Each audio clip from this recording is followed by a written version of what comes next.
Believe it or not, there's a lot of seasons of Drag Race I simply haven't seen, because after season 11, I ripped both of my eyes out, reached deep into my sockets, to my brain, and tried to shake it as hard as I could in an attempt to forget everything I just saw, but to no avail. Because of that, I missed everything from season 12 to 13 to 14 to 16, and I didn't start watching again until season 17, which was a terrible decision. In any case, I thought today it would be nice to go back and catch up on all of the things that I missed. Every lip sync, every cat fight, every poorly applied wig. I wanted to see it all, and see it all I did. Hello, my name's your mother, this is my YouTube channel, and today we're reviewing episodes 1, 2, 3, and 4 of season 16 of RuPaul's Drag Race.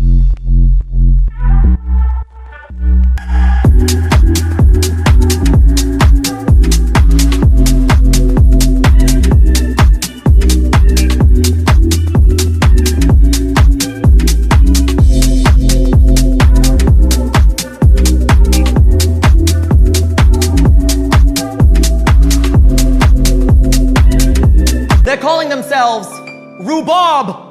You heard me right. We're doing 4 episodes in one video. That's a quarter of the season, and if you want to get access to my review of the other quarter of the season, then I think you know where you need to go. It's the Patreon, where, for just the price of a Temu butt plug, don't ask me how I know, because it should be obvious, you get access to exclusive reviews of not just this show, but other shows as well. The first episode of the season is actually part 1 of a split premiere, and the first queen to enter the workroom is HIJKLMNOP Q, my favorite African-American drag queen. Because the show is about to start! While I haven't seen this season, I am aware of a few things that have happened off the show, so I know all about Q and her real hair, honey. This is my real hair. But we're not here to review Q's black scent, we're here to review her performance in the competition. So, as long as Q doesn't do Aunt Jemima for Snatch Game, I think she'll be fine. Next is Tsunami Muse, daughter of Candlin Muse. Then walks in Amanda Tori Meeting, who's wearing not so much a breastplate, but a breast turtleneck, loose-fitting. Amanda's look is interesting, for sure. Amanda's look is interesting, for sure. Q doesn't even have a black scent, she just talks like a fucking freak. Hola, muchacho! Morphine Love Dion, the butt of Miami, Florida, walks in next, and she looks amazing. My only complaint about Miss Love Dion is generally, I hate when drag queens make their whole thing about their butt, because there's always going to be a bigger, better, more edible cake around the corner, and 9 times out of 10 it's going to be attached to a straight guy who's not even going to let his girlfriend put a pinky back there, just absolutely useless. Anyway, Morphine is more than a nice butt, but the butt is nice. A Vision in Blue, Saphira Cristal, comes in next, and then Mirage walked in and made me forget my name. Mirage looks like every boy I've ever had a crush on mushed together in one person, out of drag, and in drag she looks like every woman I've ever had a crush on. I would let Mirage shove her whole arm up my ass and wear me like one of her mini bracelets. I would let Mirage tie me up, spit in my face, and give me a colonoscopy. I would let Mirage cut me open and sleep inside my body during a blizzard for warmth, and that's not even erotic, it's just something I would do.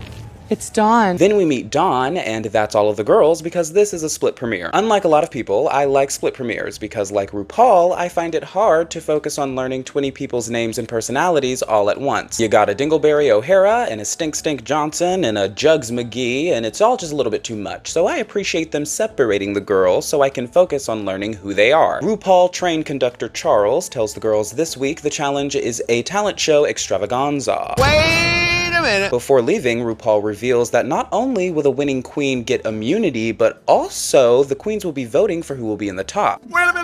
Hola. They frame this like they're gonna do it like All Stars and have the girls send each other home, but spoiler alert, nobody goes home this episode, so the whole Radiant Queen thing was completely pointless. Oh, hello! Then a random South African white woman enters the workroom. I have no idea who she is, but I'm told her name is Charlize Theron, and she has an interest in acting, so I hope she makes it. Then we move on to the talent show, and first up is LaGuardia, Newark, Morphine. And it's funny because LaGuardia, Newark, Kennedy doesn't make any sense. So you can say it with any name and it'll be just as funny. And the reason it doesn't make any sense is because LaGuardia, Newark, and Kennedy are all airports, which have nothing to do with Kennedy Davenport. What RuPaul should have done is make a joke on her last name instead of her first, because her last name is Davenport and Davenport is a couch. RuPaul could have done basically the same joke just with furniture instead of airport. She could have been like chair, table, Kennedy Davenport. It would have been just as funny and it would have made sense.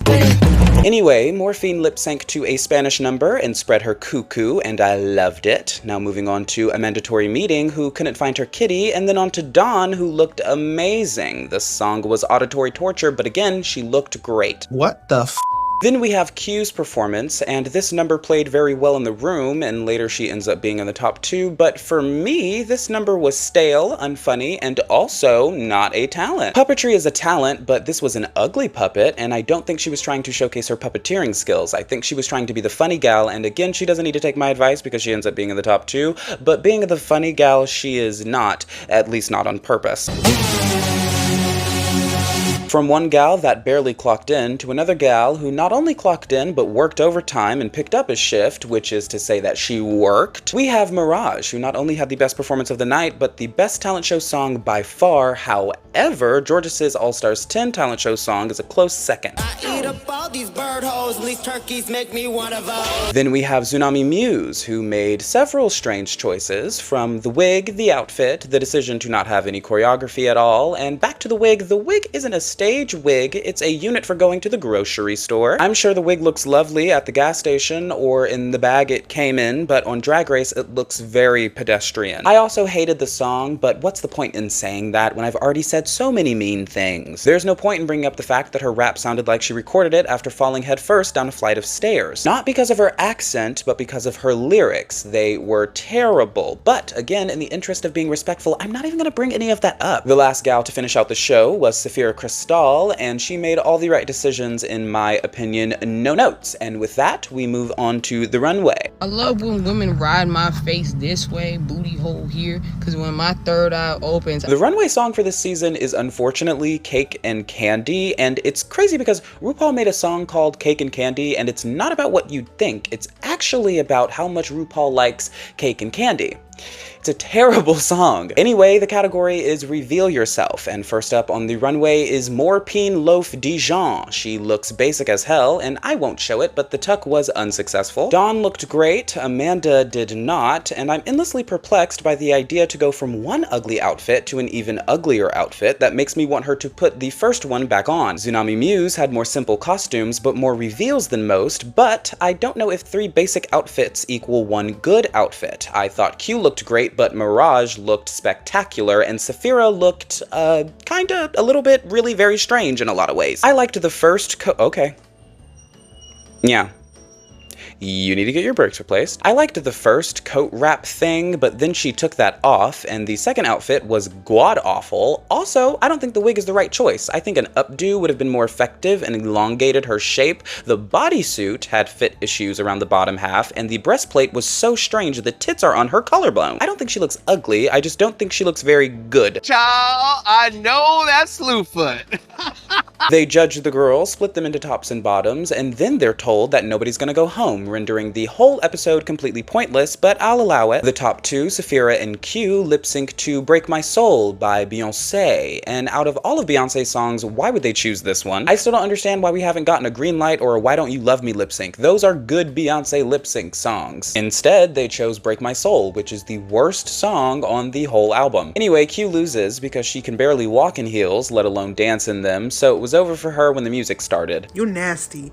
You're nasty. You're a gutter ball. You're low down and very disgusting. We're at the next episode, which is the second part of the premiere, and the first girl of the second group to enter the workroom is Hershey Liqueur Jeté, an amazing drag name. After her, we see Plasma, who has an amazing entrance line. She says, "Why give blood when you could sell plasma?" Which is so clever. It's a shame that she wore old curtains for a dress, but that entrance line, though. Wider? Yeah. I thought you said whiter, and I was like, well. The next diva is Geneva Carr, which is another great drag name, and then Plain Jane, whose entrance line made no sense. Fasten your seatbelts, because this plane always goes down. Jane says fasten your seatbelts because this plane always goes down, and I get that she's saying that she sucks cock, but she's comparing her head to a plane crash, which isn't a good thing. Next is Megami, then Maya Aman LePage, the flip and flip queen. I don't set the bar, I flipped it. I don't set the bar, I flips it. I don't set the bar, I flips it. I don't know why that's my impersonation. She's not country. She doesn't sound like that. Honey, I don't set the bar, I flips it, honey. Honey, honey, honey, baby, baby. I have two things to say about Maya. For one, in a confessional, she says, "My name is Maya Amon LePage, and it's time to get flip-tastic," which is an incredibly hilarious and objectively crazy thing to say. The second thing is that her makeup looks bad, but I can't even do makeup, so who am I to judge? Bananas. Nymphia Wind is the last gal to walk in, looking amazing, and then RuPoot in a black and white suit comes in to start the photo shoot mini challenge.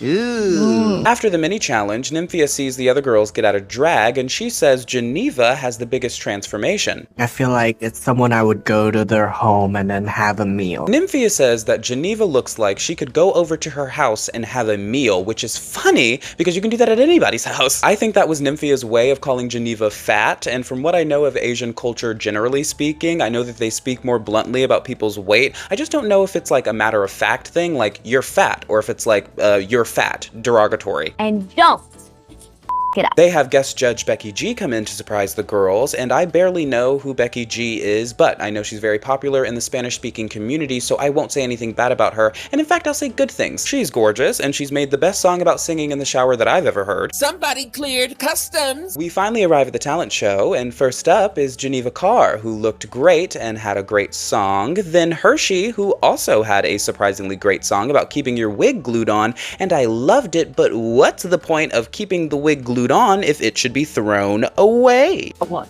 2, a 1, 2, 3. The next gal was Plasma, whose talent was impersonations, but the impersonations weren't that good, and also half the performance was her lip syncing to her own voice, which is unimpressive because if you can lip sync to your own voice, then why not just sing? Then we have Nymphia, who does a great cultural performance, but every time there's a performance like this in one of these talent shows, it reminds me how talent shows with winners are inherently problematic. My biggest issue with performances like this on the show is that it kind of acts like judgment shielding because the judges don't want to directly judge someone's heritage, because how do you do that? Well, you shouldn't do that, which means that the cultural performances literally cannot be judged fairly. And another part of this is that the judges are ignorant. They only know about pop culture references from the 80s, so like anything outside of that, they're just not going to know. Which is dumb because it also means that we might never see a cultural styled performance win one of these talent shows because the judges are ignorant and automatically see anything that's cultural as safe because they literally cannot judge it. I hope that makes sense. Anyway, mostly none of that matters for this season because the contestants vote for the top two. However, we'll talk later about the shenanigans there and how it actually does matter for this season. Megami goes next and fails to showcase a talent. Then the Queen of Flips herself graces the stage to do exactly what you think she would do.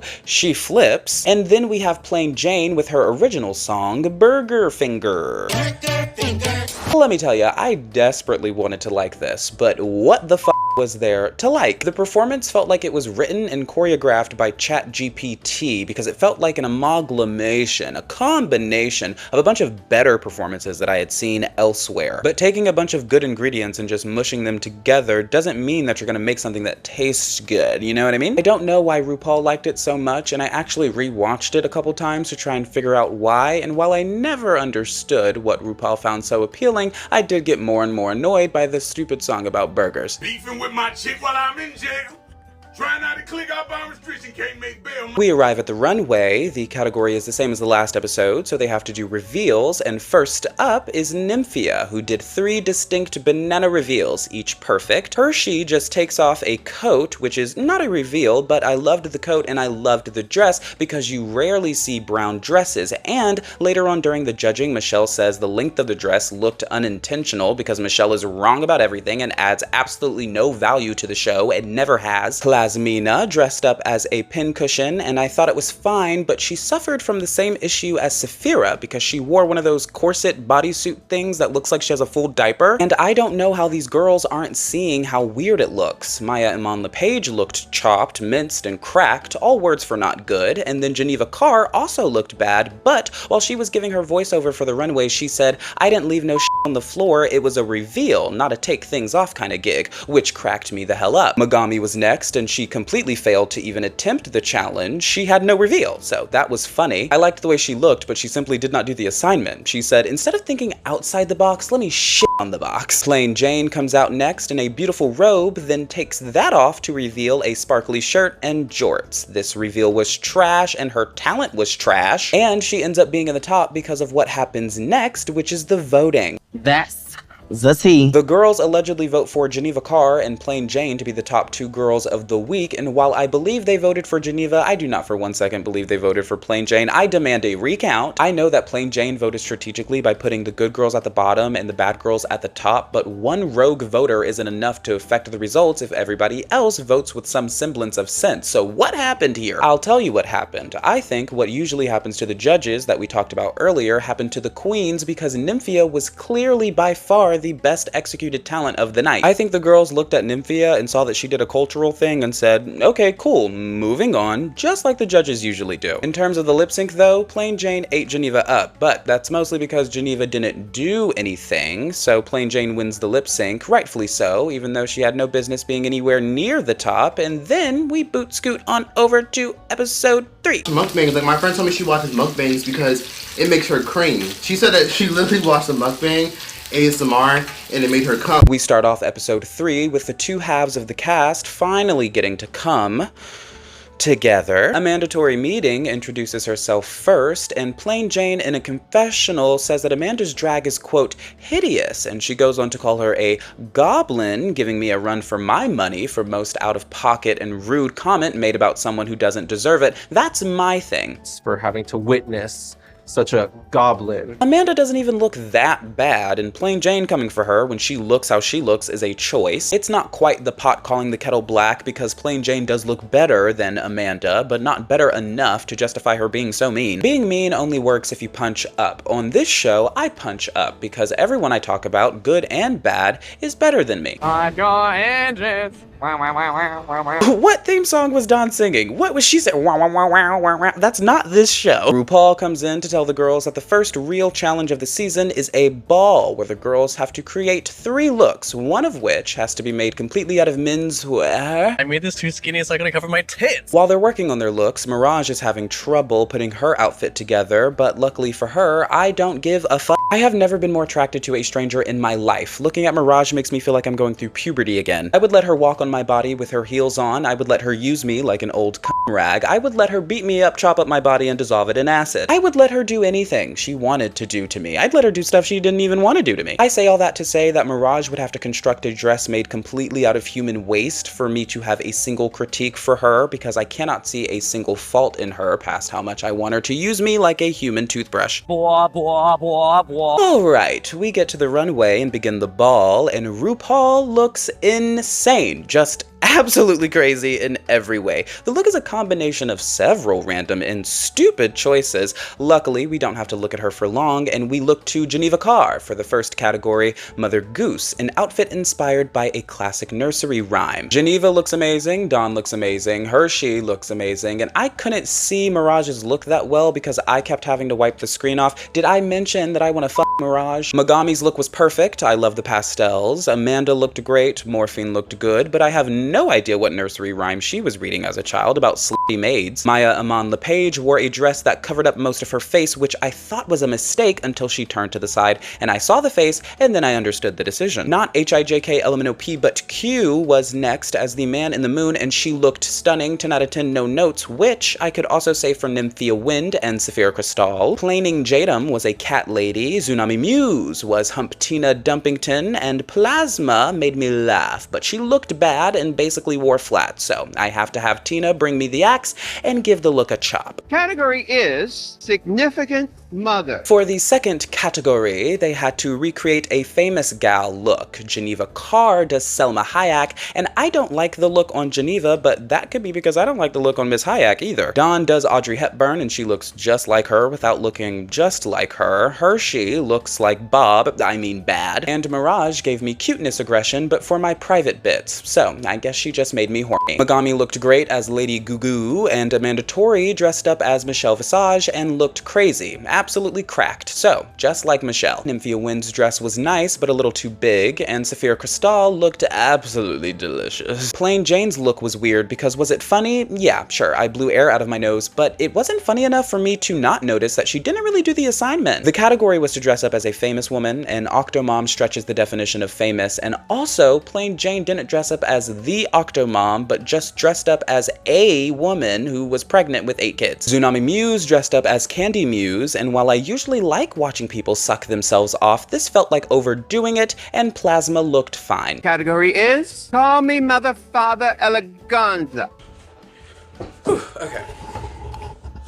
Sorry, I got hot. For the last category, they have to show off the looks they made out of menswear, and first up is Geneva Convention Carr in a gorgeous wig and ugly outfit. Dawn in what is basically a recreation of a Shea Coulee look from season 9. Hershey again looked like Bob, derogatory, and Mirage was able to pull a look together. Good for her. I wonder how much she would charge to sit on my face for a cross-country road trip. Maglammy and Amanda Tortellini both looked terrible, but Morphine, Maya Q, and Nymphia Wind all gagged me. We have nothing to fear but Saphira herself, and while I see the vision for her look, I do not like it. Plain Jane, on the other hand, absolutely floored me. Everything about this look was perfect, and my favorite part is the wig. The wig is stunning. And I don't really want to talk about anybody else because there's only 2 girls left, and they both looked bad. Congratulations, you're the winner of this week's challenge. We find out that Nymphia Alonzo Wind is the winner of the challenge, and then we find out that Hershey and Geneva Carr are in the bottom. They lip-sync to Maybe You're the Problem by Ava Max, and this lip sync was fun. My favorite part was Miss Carr just barely avoiding a head-on collision with Hershey. Hershey does go home, and that made me sad until I remembered that this was all filmed years ago, so she's probably dead now. I have not really connected with. Yes. Look-wise. Before moving on to episode 4, we have some things to discuss about Untucked because Plain Jane yet again tries to put me out of a job by saying unnecessary ill-mannered comments before I can sort of sway my opinion on how you've been looking. Plain sits next to Amanda Tori and calmly explains how she's a gutter goblin piece of shit,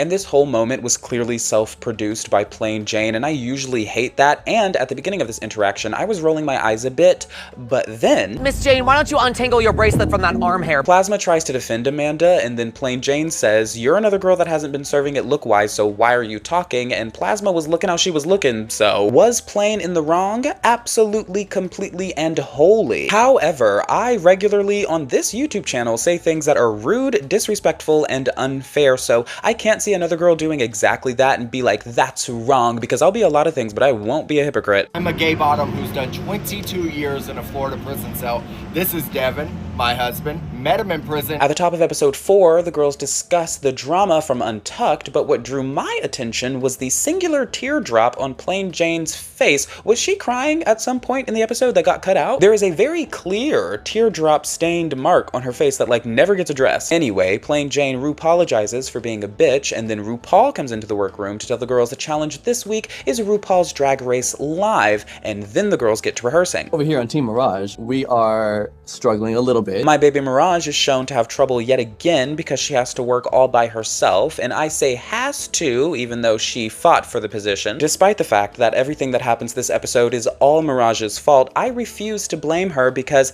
as I've said so many times before, I would let Mirage rip my off, shove it up my ass, make me throw it up, and then snort it like cocaine. And so, while we talk about the rest of the episode, I will be furiously trying to come up with a reason why Mirage shouldn't have gone home, even though she absolutely should have. I decided I'm gonna be Lowenstein, and you're gonna host. Then, when RuPaul does the walkthrough, she asks the girls how they got their roles, and Saphira tells RuPaul that she gave Mirage the host role because she did, and Mirage gets mad about that, because how dare Saphira tell the truth? Mirage is slightly delusional, but that's okay, because nobody's paying attention to her personality. She seems like a perfectly nice girl, but she could be terrible, and I wouldn't care, because I would let her set me on fire and use my ashes as a setting powder. I got Beyonce pregnant. She is going to be having a kid soon, everybody, because I did a Spelled RuPaul comes out on the runway looking terrible yet again because her stylist is homophobic, and then she introduces the challenge, and first up is Morphine, Tsunami Muse, Maya Amon LePage, and Geneva Carr. Excuse me? Geneva Carr as Lindsey Graham was absolutely the best thing about her group. It was ridiculous. So ridiculous, in fact, that I didn't hear anything she said or that anybody else said after she appeared on screen, because literally what the fuck. But we've got a terrific show for you. RuPaul is our musical guest. Mirage does a bad job as the host of the challenge, which came as a surprise to literally nobody, but that's okay, because the next two girls, Megami and Plain Jane, weren't much better, but the girls after them were marginally entertaining. Bitch! Elemental PQ was the best part of her group as the brick thrown at Stonewall, and Plasmina Plasminov was the best part of her group as Barbara Streisand. Not an onion roll! Then we move on to the runway. Category is, I don't remember. Category is Everything, Every Share, All at Once. And first up is somebody. What's her name? Tsunami Muse. Showing the girls that you can be skinny and still have a shape other than butter knife. Morphine looks amazing, and so does Maya Amon LePage, but what the floop is the point of showing the reference picture when she wore a completely different outfit? These are two pictures of two completely different outfits. Geneva Convention Carr did a lovely recreation. She just recreated an ugly outfit. Mirage, Megami, and Plain Jane all looked perfect, and then it was a harsh left turn to Amanda. Amanda doesn't look that bad, and in fact, she looks good. It's just disrespectful for the editors to have put her right after Plain Jane, who looked perfect. That was shady and felt intentional. I don't know if I'll ever hate one of Dawn's looks because she has a very strong aesthetic, and I like that look. This, I did not. The coat is so ugly, and it revealed to literally nothing. Like, actually, quite literally nothing. She just took the jacket off. Q's look felt simple, but it was clean. Plasmina looked great, but her makeup is so severe and distracting. Nymphia looked amazing, and Saphira Crystal was the only one to make the recreation look better than the look she was recreating. I'm great! They end up giving Plasmina the win, which I agree with. However, then they put Geneva and Mirage in the bottom, which I don't agree with. I think Geneva was funny in the challenge, and I stand by that, and Mirage is so hot. She don't know the song. Unfortunately for everybody, but specifically me, Mirage didn't know the words, and it doesn't matter how hot you are because this isn't a beauty pageant, this is a lip sync. Not one word. Let me take a second, though, to tear Michelle Visage to bits, because after the lip sync, she claps for Geneva and Mirage, then she says under her breath, not one word, trying to say that Mirage didn't know any of the words to the song when she clearly knew the first half and then forgot and got flustered. Michelle is so unnecessary and rude, stupid and untalented, ugly and uninteresting. I want her to go away because how are you, as a judge, gonna talk a contestant right in front of their face but do it under your breath? In the words of the late great Violet Chachki, I hate Michelle Visage. Anyway, Mirage goes home, and thus concludes this not-so-retrospective review of episodes 1, 2, 3, and 4 of season 16 of RuPaul's Drag Race. To make this video, I had to watch over 7 hours of Drag Race, take a few days to write the script, and however long it takes for me to edit it, so if you appreciate that work and want access to the next batch of reviews, then head on over to the Patreon. I will see you there, and have a good day. Then we... Part 1 of a split premiere. Rip it off, shove it up my ass, make me throw it up, snort it like a... Okay, here we go. I would let Mirage shove her whole arm up my... Okay. Unnecessary and rude. Stupid and untalented. Actually, it's not too bad. It's not great, but it's not too bad. Whoa. And Plasmina, what? Plasminov?